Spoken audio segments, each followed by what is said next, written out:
나는 왜 이렇게 열심히 살았는데 마음이 편하지 않은 걸까? 분명히 최선을 다했습니다.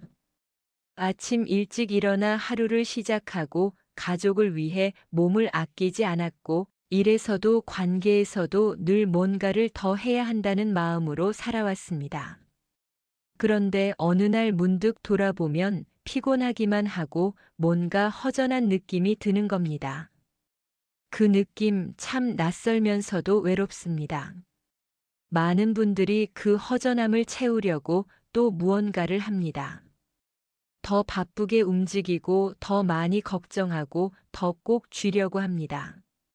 그런데 사실 그게 문제의 시작일 수 있습니다.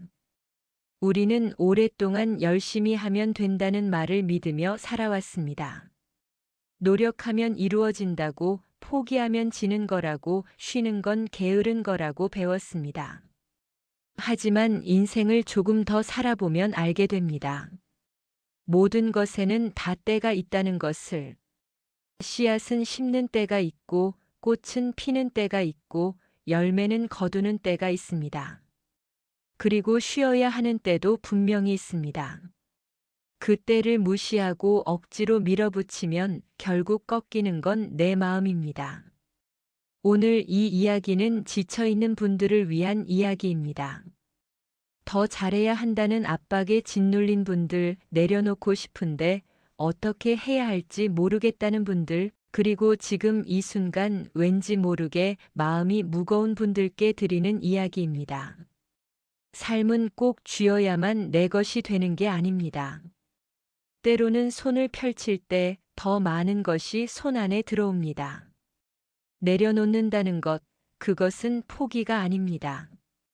그것은 삶의 흐름을 믿는 가장 용기 있는 선택입니다. 지금부터 그 이야기를 함께 나눠보겠습니다. 이 이야기가 도움이 되신다면 구독과 좋아요로 함께 해주세요. 여러분의 건강한 삶을 응원합니다. 내려놓으라는 말 한 번쯤은 들어보셨을 겁니다. 책에서도 보고 누군가의 말에서도 들었고 마음속으로도 수없이 되뇌었을 겁니다. 그런데 막상 내려놓으려고 하면 참 잘 안 됩니다. 왜 그럴까요? 우리가 내려놓지 못하는 건 의지가 약해서가 아닙니다. 게을러서도 아닙니다. 사실 그 안에는 아주 오래된 이유가 있습니다. 우리는 어릴 때부터 꽉 쥐는 법을 배웠습니다. 놓치면 안 된다고, 방심하면 빼앗긴다고, 열심히 하지 않으면 뒤처진다고 배웠습니다. 그 가르침이 틀린 건 아닙니다. 살아남기 위해 필요한 말이었을 수도 있습니다. 하지만 그 말이 마음속 깊이 뿌리를 내리고 나면 어느새 쉬는 것 자체가 불안해집니다. 아무것도 하지 않는 시간이 오면 죄책감이 밀려옵니다. 잠깐 쉬고 있어도 머릿속은 끊임없이 돌아갑니다. 저 일은 어떻게 됐지? 이건 내가 더 신경 써야 하는 거 아닌가? 혹시 내가 놓친 게 있지는 않을까? 그렇게 몸은 쉬어도 마음은 한 번도 쉰 적이 없는 분들이 참 많습니다. 또 하나의 이유가 있습니다. 내려놓으면 내가 사라질 것 같은 두려움입니다. 오랫동안 무언가를 붙들고 있는 것이 나의 정체성이 되어버린 경우입니다. 일을 붙들고 있으면 내가 쓸모 있는 사람이 되는 것 같고, 걱정을 붙들고 있으면 내가 책임감 있는 사람이 되는 것 같고, 관계를 붙들고 있으면 내가 혼자가 아닌 것 같습니다. 그러니까 내려놓는다는 건 단순히 무언가를 포기하는 게 아니라 나라는 사람의 일부를 잃는 것처럼 느껴지는 겁니다. 그 두려움은 진짜입니다. 무시할 수 있는 감정이 아닙니다. 하지만 한 가지 물어보고 싶습니다. 지금 꽉 쥐고 있는 그것이 진짜 나를 지켜주고 있나요? 아니면 오히려 나를 더 지치게 만들고 있지는 않나요? 손에 무언가를 꽉 쥐고 있으면 그 손은 다른 것을 받을 수 없습니다. 새로운 기쁨도 뜻밖의 인연도 생각지 못한 기회도 열린 손이라야 받을 수 있습니다. 내려놓지 못하는 것은 나쁜 습관이 아닙니다. 오랫동안 살아남기 위해 몸이 기억한 방식입니다. 그래서 내려놓는 연습은 나 자신을 탓하는 것에서 시작하는 게 아닙니다. 나는 왜 이렇게 꽉 쥐고 살았을까? 그 이유를 먼저 부드럽게 들여다보는 것에서 시작합니다. 그 이유를 알게 되면 비로소 손을 펼 준비가 됩니다. 억지로 놓는 것이 아니라 자연스럽게 펼치는 겁니다. 꽉 쥔 손이 천천히 열리는 그 순간 마음에도 바람이 들어오기 시작합니다. 지금까지는 우리가 왜 내려놓지 못하는지 그 뿌리를 살펴봤습니다. 다음은 그렇다면 내려놓는다는 것이 실제로 어떤 의미인지 조금 더 깊이 들어가 보겠습니다. 내려놓는다는 말을 들으면 많은 분들이 이렇게 생각하십니다. 그게 그냥 포기하는 거 아닌가요? 아니면 무관심한 거 아닌가요? 그 오해부터 풀어드리고 싶습니다. 내려놓는다는 것은 포기가 아닙니다. 무관심은 더더욱 아닙니다. 내려놓는다는 건 내가 통제할 수 없는 것에 더 이상 내 에너지를 쏟지 않겠다는 선택입니다. 조금 더 쉽게 말씀드리면 이렇습니다. 비가 올지 안 올지는 내가 결정할 수 없습니다. 그런데 비가 올까봐 하루 종일 하늘만 바라보며 걱정하는 건 나를 지치게 만들 뿐입니다. 우산을 챙기는 것, 그건 내가 할 수 있는 일입니다. 하지만 비 자체를 막으려는 건 내가 할 수 없는 일입니다. 내려놓는다는 건 바로 그 구분을 하는 겁니다. 내가 할 수 있는 일은 최선을 다하고 내가 어떻게 할 수 없는 일은 흐름에 맡기는 것입니다. 그런데 이게 말처럼 쉽지 않습니다. 왜냐하면 우리는 사랑하는 것일수록 더 꽉 쥐려고 하기 때문입니다. 자녀가 걱정되면 더 많이 간섭하고 싶어지고, 건강이 걱정되면 온갖 것을 다 찾아보고 불안해지고, 미래가 걱정되면 지금 이 순간을 즐기지 못하게 됩니다. 사랑하기 때문에, 소중하기 때문에 놓지 못하는 겁니다. 그 마음은 정말 귀합니다. 하지만 한 가지를 기억해 주세요. 나무는 뿌리를 내리고 있지만 바람이 불면 가지를 흔들어 줍니다. 뿌리를 포기하는 게 아닙니다. 흔들림을 허락하는 겁니다. 그 흔들림이 있어야 나무는 더 단단해집니다.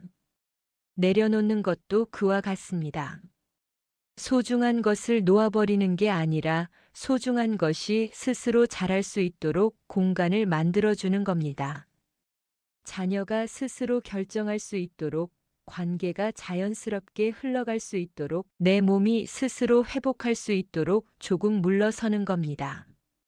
그 물러섬이 방치가 아니라 신뢰입니다. 또한 내려놓는다는 것은 지금 이 순간에 머무는 것이기도 합니다.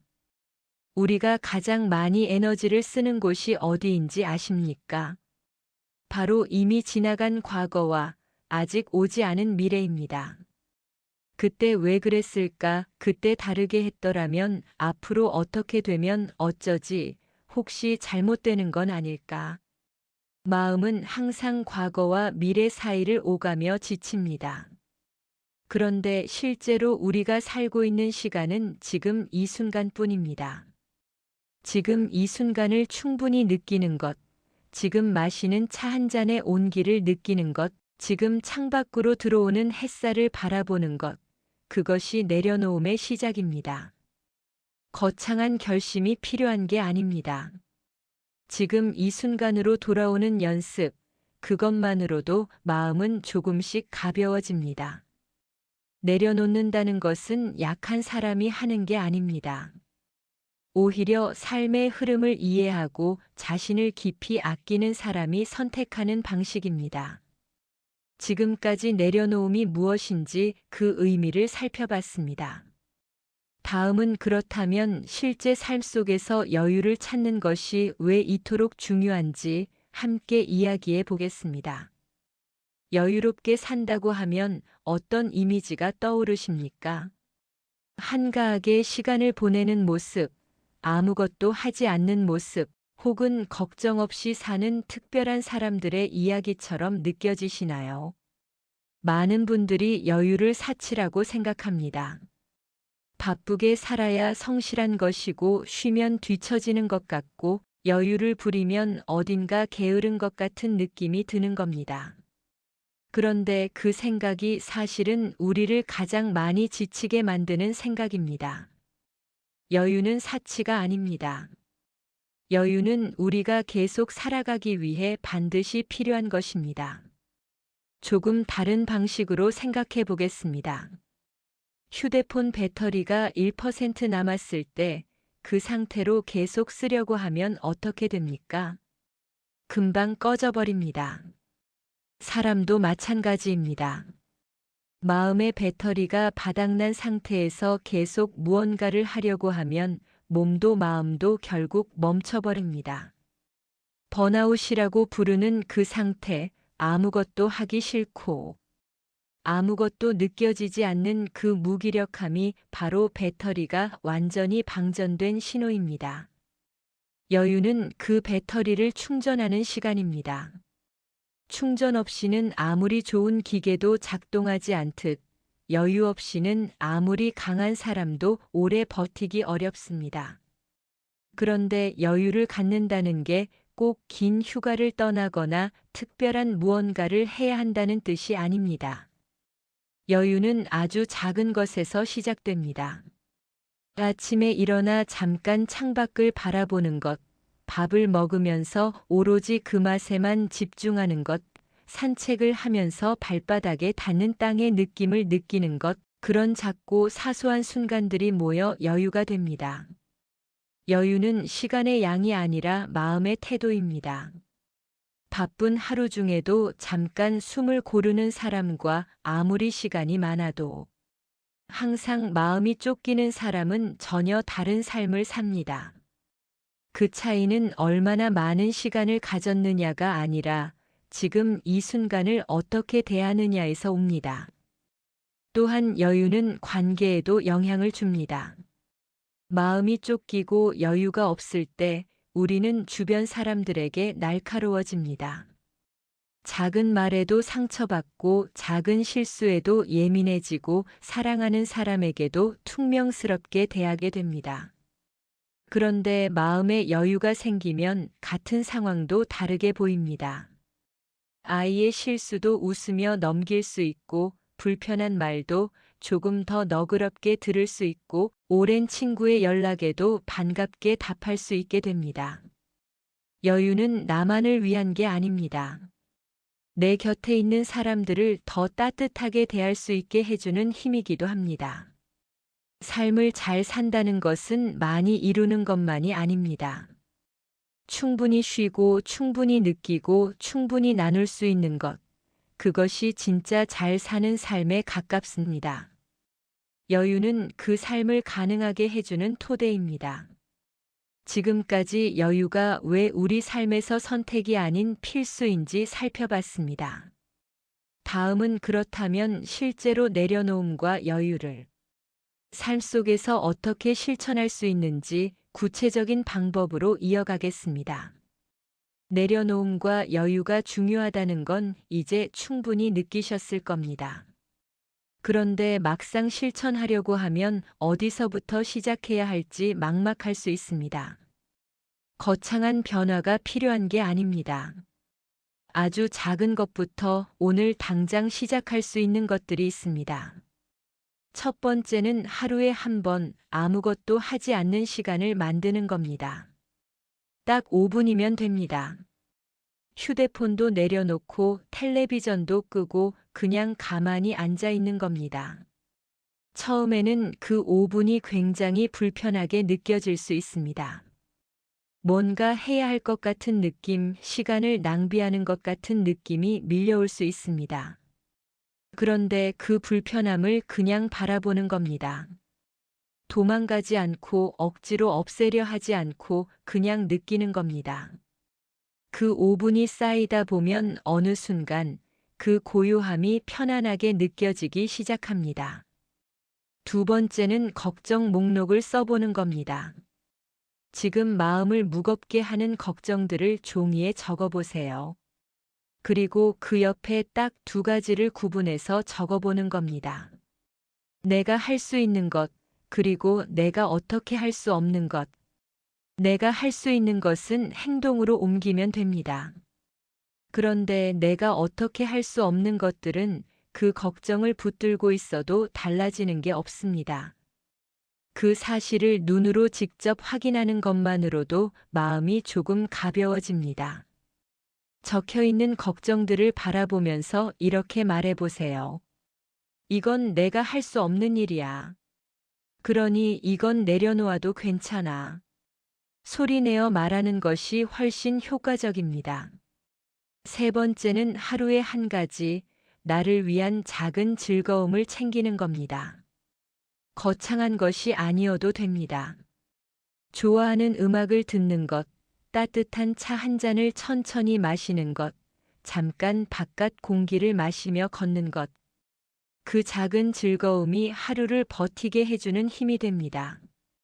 그리고 그 즐거움을 누릴 때는 온전히 그것에만 집중해 보세요.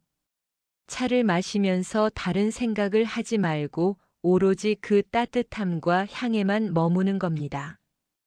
그 짧은 순간이 진짜 여유입니다.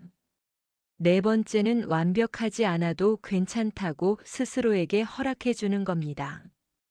우리가 내려놓지 못하는 큰 이유 중 하나가 완벽해야 한다는 생각입니다. 더 잘해야 하고, 더 챙겨야 하고, 더 신경 써야 한다는 생각이 우리를 쉬지 못하게 합니다. 그런데 완벽한 사람은 없습니다. 오늘 조금 못했어도 괜찮습니다. 오늘 좀 쉬었어도 괜찮습니다. 오늘 내가 원하는 대로 안 됐어도 괜찮습니다. 그 괜찮음을 스스로에게 허락하는 것, 그것이 가장 깊은 내려놓음입니다. 다섯 번째는 자연과 가까이 하는 겁니다. 나무가 있는 곳, 물이 흐르는 곳, 하늘이 넓게 보이는 곳에 가보세요. 자연은 아무것도 애쓰지 않습니다. 꽃은 피어야겠다고 결심하지 않아도 때가 되면 핍니다. 강물은 흘러야겠다고 노력하지 않아도 자연스럽게 흐릅니다. 그 모습을 바라보고 있으면 나도 모르게 마음이 그 흐름을 닮아갑니다. 거창한 여행이 아니어도 됩니다. 동네 공원이어도 아파트 화단이어도 충분합니다.